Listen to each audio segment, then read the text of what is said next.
Shalom. Le message que nous allons partager aujourd'hui, ce sera sur le livre de Deutéronome, chapitre 29, du verset 10 à 13. Le passage que nous allons regarder aujourd'hui, ce sera le livre de Deutéronome, chapitre 29, du verset 10 à 13. Je vais lire. Vous vous présentez aujourd'hui devant l'Éternel, votre Dieu, vous tous, vos chefs de tribus, vos anciens, vos officiers, tous les hommes d'Israël, vos enfants, vos femmes et l'étranger qui est au milieu de ton camp, depuis celui qui coupe ton bois jusqu'à celui qui puise ton eau.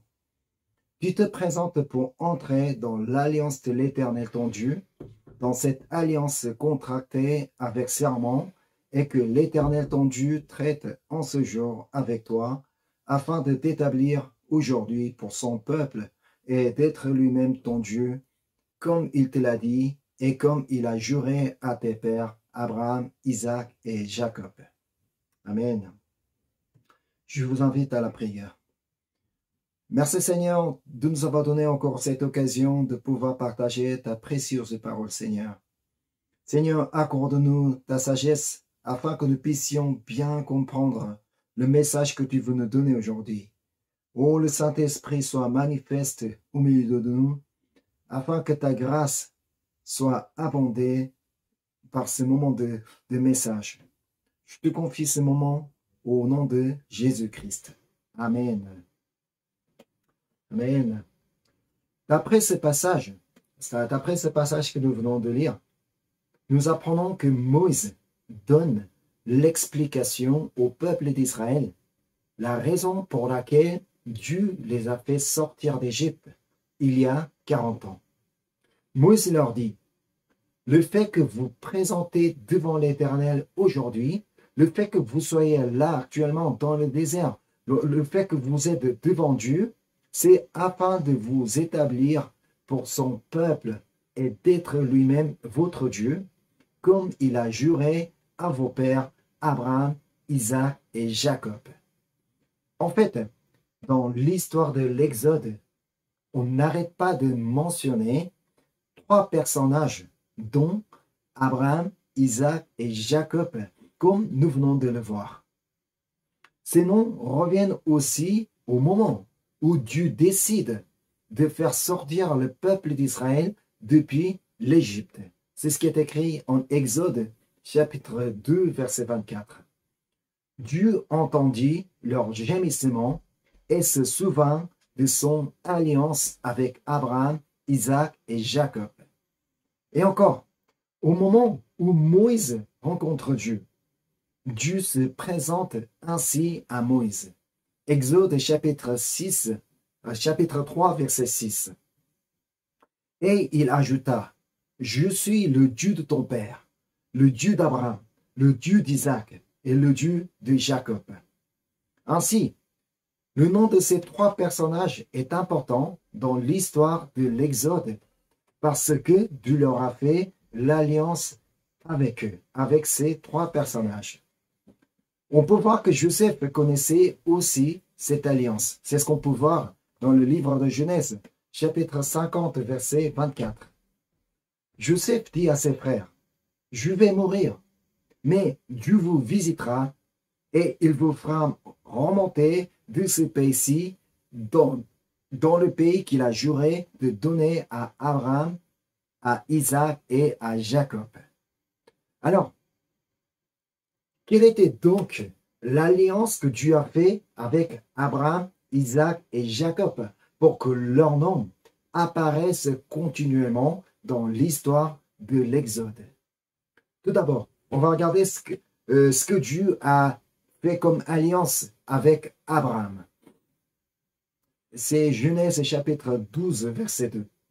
« Je ferai de toi une grande nation, et je te bénirai, et je rendrai ton nom grand, et tu seras une source de bénédiction. » Dieu lui a promis de le faire une grande nation. Cependant, malheureusement, Abraham lui-même n'était pas devenu une grande nation. Lui, il n'en a pas connu durant sa vie. Par contre, Dieu voulait faire une grande nation avec sa descendance, En Genèse 15, Dieu lui promet que sa descendance sera comme les étoiles du ciel. Et finalement, ces promesses s'est accomplies par le peuple d'Israël qui se trouvait en Égypte. C'est ce qui est écrit en Exode, chapitre 1, verset 7.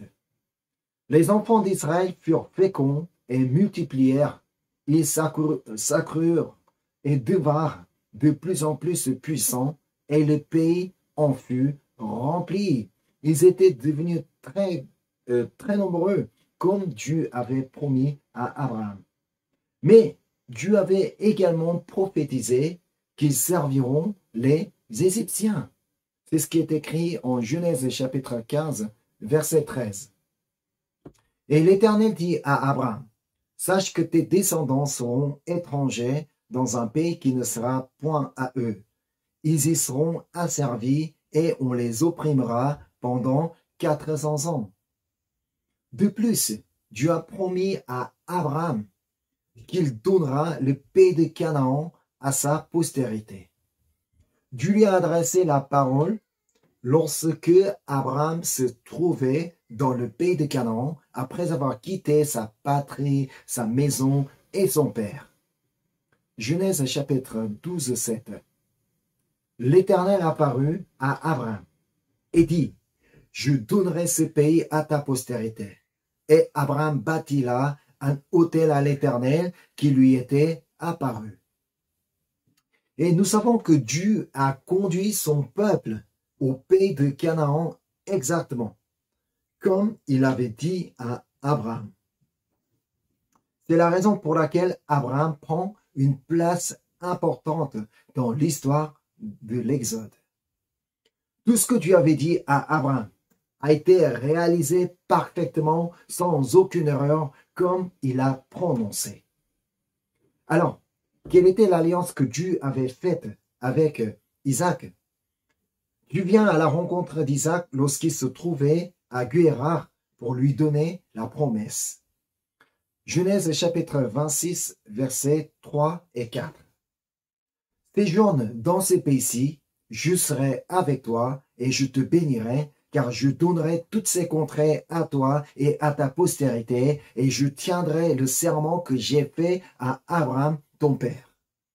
Je multiplierai ta postérité comme les étoiles du ciel, je donnerai à ta postérité tous ces contrées, et toutes les nations de la terre seront bénies en ta postérité. Guérar est une ville située au sud du pays de Canaan. Donc, c'était une façon de lui dire qu'il donnera le pays de Canaan à sa descendance comme il avait promis à Abraham. Et cette promesse a été accomplie avec le peuple d'Israël. Ensuite, Dieu fait l'alliance avec Jacob comme il avait fait avec Abraham et Isaac. Un jour, Jacob s'est endormi sur le chemin de son oncle Laban et Dieu lui donne la promesse dans son rêve.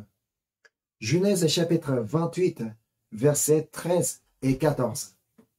Et voici, l'Éternel se tenait au-dessus d'elle et il dit, je suis l'Éternel, le Dieu d'Abraham, ton père, et le Dieu d'Isaac. La terre sur laquelle tu es couché, je la donnerai à toi et à ta postérité. Ta postérité sera comme la poussière de la terre, et tu t'étendras à l'Occident et à l'Orient, au septentrion et au Midi, et toutes les familles de la terre seront bénies en toi et en ta postérité. Après avoir réveillé, Jacob a donné le nom de Béthel à cet endroit, et cette ville, Béthel, se situe presque au centre d'Israël d'aujourd'hui.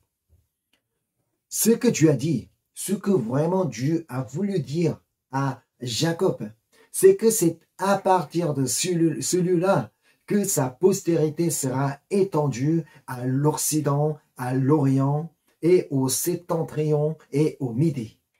Alors, qui est la postérité de Jacob? C'est le peuple d'Israël composé des 12 fils de Jacob. Mais si on dit le peuple d'Israël au lieu de dire le peuple de Jacob, c'est parce que Dieu a changé le nom de Jacob en Israël. C'est ce qui est écrit en Genèse, chapitre 35, versets 10 et 11. Pardon. Dieu lui dit, ton nom est Jacob. Tu ne seras plus appelé Jacob, mais ton nom sera Israël. Et il lui donna le nom d'Israël. Dieu lui dit, je suis le Dieu Tout-Puissant, sois fécond et multiplie. Une nation et une multitude de nations naîtront de toi, et des rois sortiront de tes reins.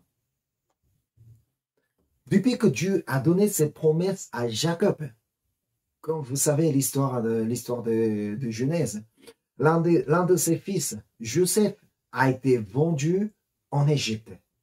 Et Dieu établit Joseph en tant que le ministre d'Égypte, afin de préparer l'arrivée et l'installation des enfants d'Israël en Égypte. Pourquoi? Parce que la promesse que Dieu avait faite à Abraham devait être accomplie. Et les enfants d'Israël ont formé une nation en Égypte, parce qu'ils sont devenus très nombreux. Enfin, au bout de 400 ans, Dieu choisit Moïse et lui adresse la parole dans le but d'accomplir la promesse qu'il avait faite avec Abraham, Isaac et Jacob. Exode 3:8. Je suis descendu pour le délivrer de la main des Égyptiens et pour le faire monter de ce pays dans un bon et vaste pays, dans un pays où coule le lait et le miel, dans les lieux qu'habitent les Cananéens, les Hétiens, les Amoréens, les Phérésiens, les Éviens et les Ébusiens. Là, ici, j'ai préparé une carte d'Israël pour aider votre compréhension. C'est ainsi que ces tribus ont été placées dans la contrée d'Israël. Les Girgasiens ne sont pas mentionnés. Les Girgasiens qu'on voit sur la carte ne sont pas mentionnés au livre d'Exode. Par contre, le Deutéronome et le livre de Josué en parlent. Ainsi, Dieu a fait sortir le peuple d'Israël depuis l'Égypte afin de les faire posséder tout ce territoire. C'est ce que dit le texte aujourd'hui. On va regarder Deutéronome 29, verset 12. Le texte aujourd'hui. Tu te présentes pour entrer dans l'alliance de l'Éternel ton Dieu, dans cette alliance contractée avec serment, et que l'Éternel ton Dieu traite en ce jour avec toi. Le fait qu'il se présente devant Dieu, Moïse explique que c'est pour entrer dans l'alliance de l'Éternel. Qu'est-ce que ça veut dire? C'est pour faire entrer dans l'alliance faite, l'alliance déjà faite avec Abraham, Isaac et Jacob. Ensuite, Dieu dit pourquoi. Pourquoi il les fait entrer dans son alliance? Pourquoi Dieu fait entrer ce peuple d'Israël dans son alliance? C'est Deutéronome 29, verset 13.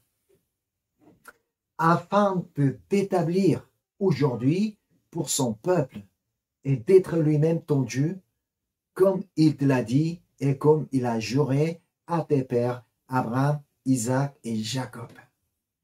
Comme nous pouvons remarquer ici, l'alliance que Dieu avait faite avec Abraham, Isaac et Jacob avait pour le but d'établir leur descendance, le peuple de son royaume, le peuple de Dieu.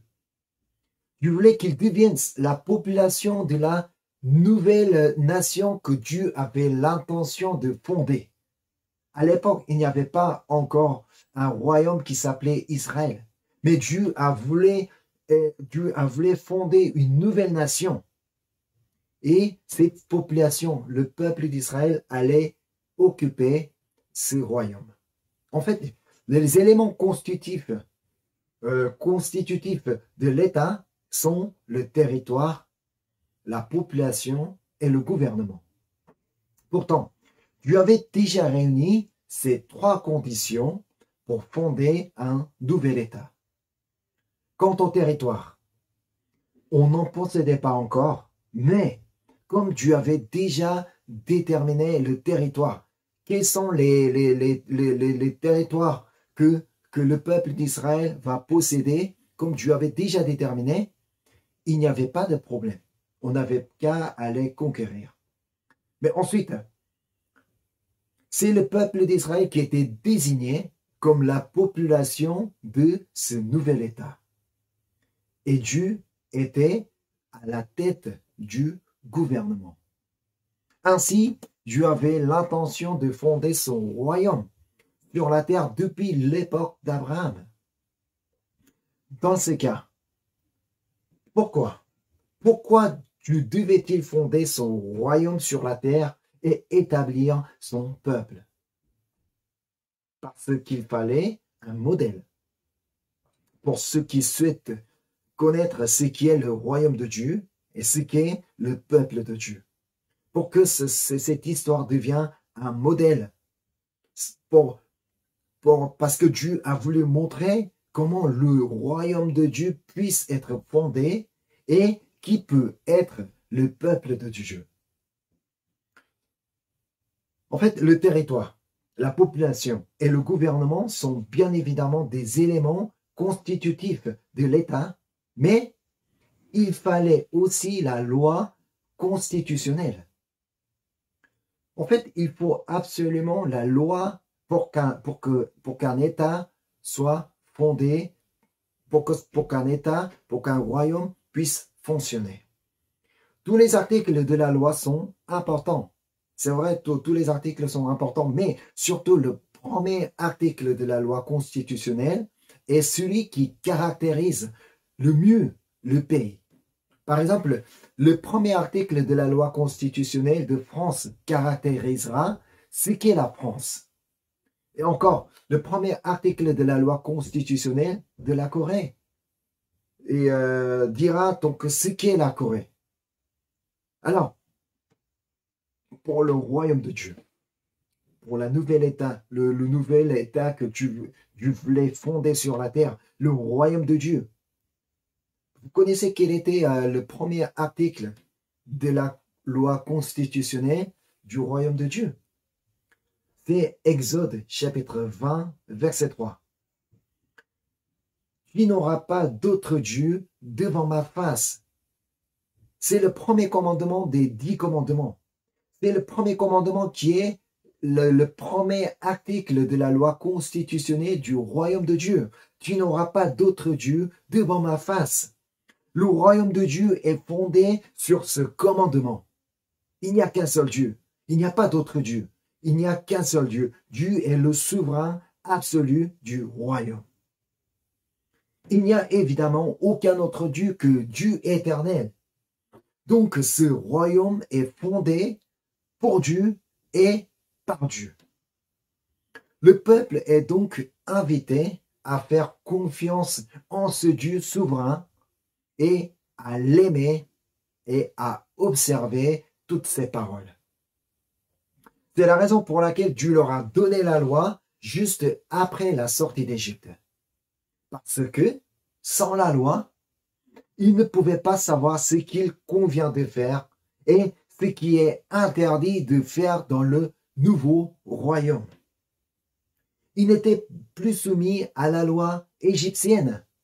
Ils sont plus à l'Égypte. Quand ils étaient à l'Égypte, ils étaient soumis à la loi égyptienne. Mais ils y sont plus. Ils sont sortis d'Égypte parce qu'il leur fallait une nouvelle loi.